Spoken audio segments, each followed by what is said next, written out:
Hi, ಎಲ್ಲರಿಗೂ ನಮಸ್ಕಾರ. ತುಂಬ ದಿನಗಳ ನಂತರ ಮತ್ತೆ ನಾನು ನಿಮ್ಮ ಮುಂದೆ ಒಂದೊಳ್ಳೆ ಮಾಹಿತಿಯೊಂದಿಗೆ ಬಂದಿದ್ದೀನಿ. ನಿನ್ನೆ ನಮ್ಮ ಮನೆಯ ಪೂಜೆ ಹಾಗೂ ಅಕ್ಷಯ ತೃತೀಯ ಹಬ್ಬದ ವೈಶಿಷ್ಟ್ಯತೆಯನ್ನು ನಿಮ್ಮೊಟ್ಟಿಗೆ ಹಂಚ್ಕೋತಾ ಇದ್ದೀನಿ.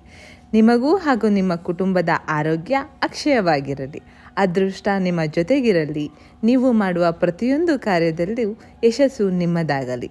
ಅಕ್ಷಯ ತೃತೀಯ ಹಬ್ಬದ ಶುಭಾಶಯಗಳು.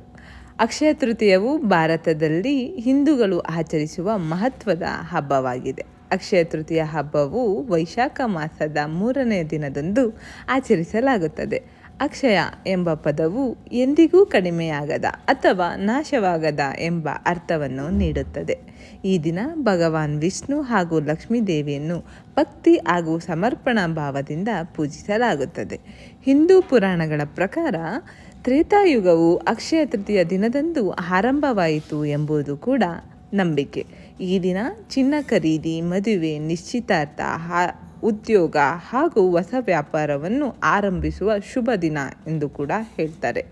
ಮಹಾಭಾರತದಲ್ಲಿಯೂ ಕೂಡ ಅಕ್ಷಯ ತೃತೀಯ ದಿನದ ವೈಶಿಷ್ಟ್ಯತೆಗಳು ಹಾಗೂ ವಿಶೇಷತೆಗಳನ್ನು ವ್ಯಾಖ್ಯಾನಿಸಲಾಗಿದೆ.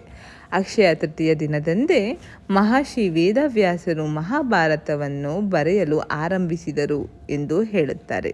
ಯುಧಿಷ್ಠಿರನಿಗೆ ಅಕ್ಷಯ ಪಾತ್ರೆ ದೊರಕಿದ್ದು ಕೂಡ ಇದೇ ದಿನವಾಗಿದೆ.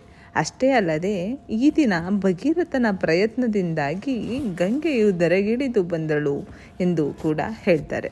ವಿಷ್ಣುವಿನ 6ನೇ ಅವತಾರವಾದ ಪರಶುರಾಮ ಅವತಾರ ತಾಳಿದ್ದು ಕೂಡ ಇದೇ ದಿನವಾಗಿದೆ. ಈ ದಿನ ಚಿನ್ನ ಖರೀದಿ ಮಾಡಿದ್ದಲ್ಲಿ, ಧನ ಧಾನ್ಯವನ್ನು ಖರೀದಿಸಿದಲ್ಲಿ ದುಪ್ಪಟ್ಟಾಗುತ್ತದೆ ಎಂಬುದು ನಂಬಿಕೆ. ನಿಮಗೆ ನಾನು ಕೊಟ್ಟಂಥ ಮಾಹಿತಿ ಇಷ್ಟ ಆಗಿದೆ ಅಂತ ನಾನು ಭಾವಿಸ್ತೀನಿ. ಇಷ್ಟ ಆಗಿದ್ರೆ ಒಂದು ಲೈಕ್ ಮಾಡಿ. ಅಷ್ಟೇ ಅಲ್ಲದೆ ನೀವೆಲ್ಲ ಈ ದಿನ ಏನು ಖರೀದಿ ಮಾಡಿದ್ರಿ ಅಂತ ನನಗೆ ಕಾಮೆಂಟ್ನಲ್ಲಿ